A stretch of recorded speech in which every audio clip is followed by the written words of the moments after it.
प्रधानमंत्री मोदी इस समय कन्याकुमारी में हैं और 45 घंटे तक मौन साधना में लीन हैं। उनकी यह साधना 1 जून तक जारी रहेगी। चलिए आपको इन 3 तस्वीरों के जरिए यह भी बताते हैं कि पीएम मोदी कन्याकुमारी में जिस जगह ध्यान लगा रहे हैं उस जगह की खासियत और अहमियत क्या है। PM Modi Vivekananda rock memorial में ध्यान लगा रहे हैं। यह वही जगह है जहां 1892 में स्वामी विवेकानंद ने ध्यान किया था।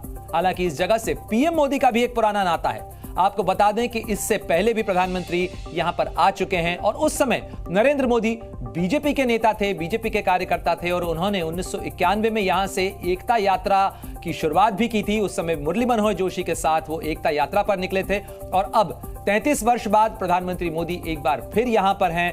तस्वीरों में आपको तीनों तस्वीरें दिखा रहे हैं, तीनों कड़ियां दिखा रहे हैं कि किस तरीके से स्वामी विवेकानंद का भी प्रधानमंत्री मोदी के जीवन पर प्रभाव रहा है, जिसे वो कई बार सार्वजनिक तौर पर स्वीकारते भी रहे हैं।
तो ये तस्वीरें हैं प्रधानमंत्री मोदी के ध्यान की और ये तस्वीरें कन्याकुमारी से आ रही हैं। कन्याकुमारी की खास अहमियत है और राजनीतिक तौर पर भी अगर देखा जाए तो 2024 के लोकसभा चुनावों के अंदर कन्याकुमारी की एक अहमियत राजनीतिक तौर पर भी सामने आई है, क्योंकि इन चुनावों से पहले भारत जोड़ो न्याय यात्रा की शुरुआत कन्याकुमारी से ही की थी राहुल गांधी ने, जो दूसरा चरण था भारत जोड़ो न्याय यात्रा का। और अब प्रचार के मैदान से प्रधानमंत्री मोदी ने अंतिम चरण के मतदान से पहले कन्याकुमारी का रुख किया है और प्रधानमंत्री इस समय कन्याकुमारी में मौजूद हैं, जबकि वाराणसी में उनके लिए मतदान होना है। यानी वाराणसी की सीट पर 1 जून को मत डाले जाएंगे, लेकिन प्रधानमंत्री इस समय 1 जून तक ध्यान में है। और आपको बता दें कि चुनाव प्रचार खत्म हो गया है। कल आखिरी दौर की वोटिंग हो रही है। चुनाव प्रचार में दिग्गजों ने जमकर दम दिखाया और इन चुनावों में इंडिया गठबंधन एनडीए के बीच में सीधा मुकाबला है। और हम आपको 2 तस्वीरें दिखा रहे हैं। पहली तस्वीर राहुल गांधी की है, जिसका मैं जिक्र कर रहा था कि उन्होंने भी कन्याकुमारी से अपनी भारत जोड़ो न्याय यात्रा के दूसरे चरण की शुरुआत के पहले चरण की शुरुआत की थी। वहीं अब जब 7 चरणों का प्रचार खत्म होने के बाद प्रधानमंत्री मोदी इस समय कन्याकुमारी में हैं, तो वहां ध्यान कर रहे हैं। प्रधानमंत्री मोदी 45 घंटे का ध्यान करेंगे और उसके बाद प्रधानमंत्री मोदी दिल्ली आएंगे और यहां पर भी जो है राजनीतिक सरगर्मियां हैं, क्योंकि 1 जून के मतदान के बाद में इंतजार करेगा पूरा देश 4 जून का, जब नतीजे सामने आएंगे।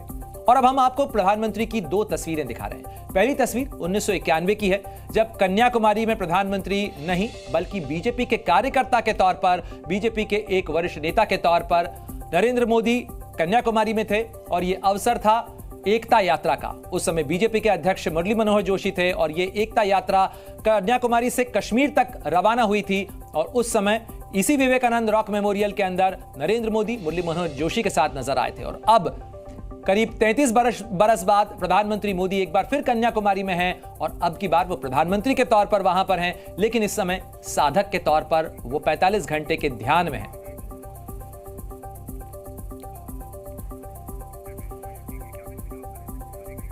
तो प्रधानमंत्री मोदी के ध्यान की तस्वीरें हम आपको लगातार दिखा रहे हैं कि किस तरीके से प्रधानमंत्री मोदी यहां ध्यान में लीन नजर आ रहे हैं। तो देखिए आंकड़े भी आप देख लीजिए, 45 घंटे की ये ध्यान साधना है।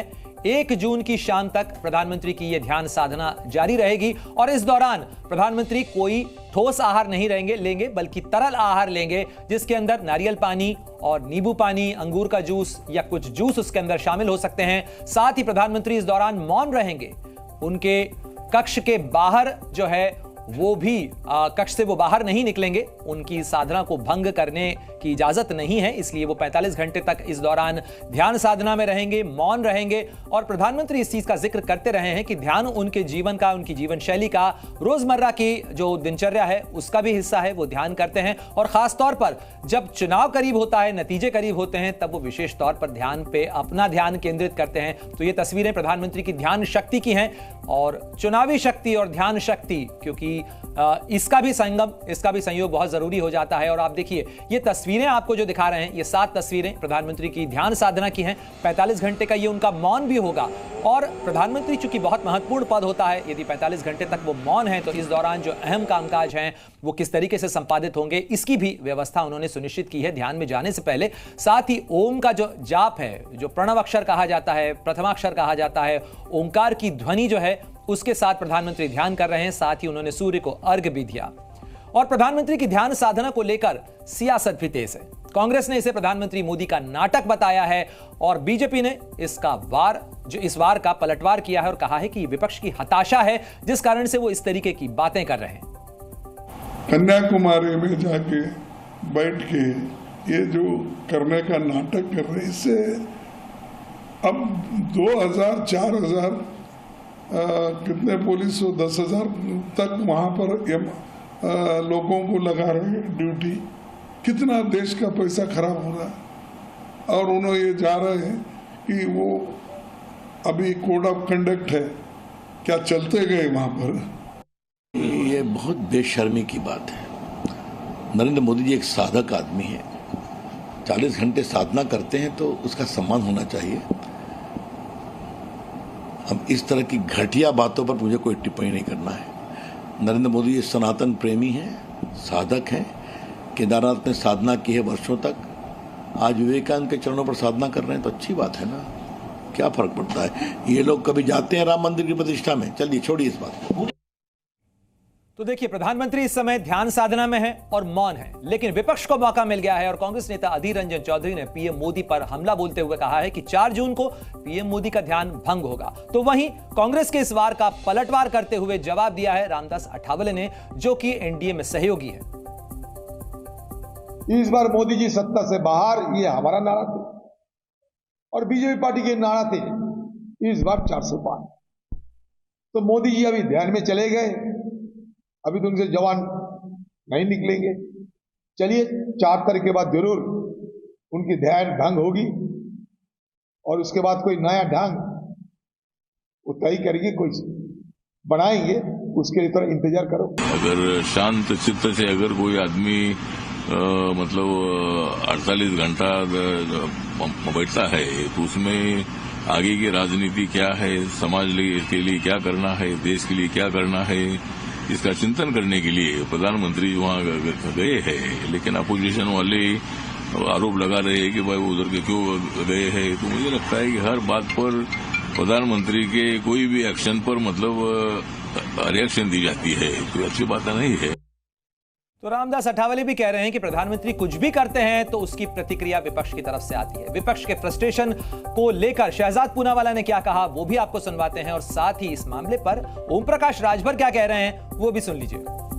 देखिए, चुनाव के बाद चुनाव के लिए सब लोग अपने अपने आराध्य को मानते हैं। उसी में हमारे देश के प्रधानमंत्री जी अपने आराध्य को मान करके वो अपना पूजा पाठ कर रहे हैं, तो इसमें किसी को कोई आपत्ति नहीं होनी चाहिए, सब लोग स्वतंत्र हैं। कांग्रेस पार्टी और इंडिया अलायंस को आखिरकार हुआ क्या है? प्रधानमंत्री यदि कुछ बोले तो उनको समस्या। अब प्रधानमंत्री कन्याकुमारी जाकर विवेकानंद रॉक पर ध्यान करे, तपस्या करे, साधना करे, मौन रहे, तब भी उनको समस्या है। मतलब प्रधानमंत्री का मेडिटेशन और विपक्ष का ये संपूर्ण फ्रस्ट्रेशन।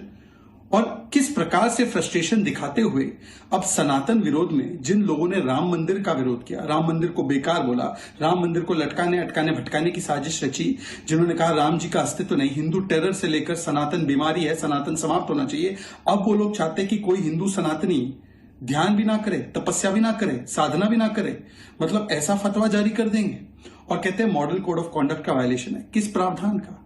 ना प्रधानमंत्री प्रचार कर रहे हैं, ना प्रसार कर रहे हैं, ना बोल रहे हैं, ना किसी को कुछ कह रहे हैं, ना राजनीतिक वक्तव्य दे रहे हैं, ना ये राजनीतिक कार्यक्रम है। जी न्यूज।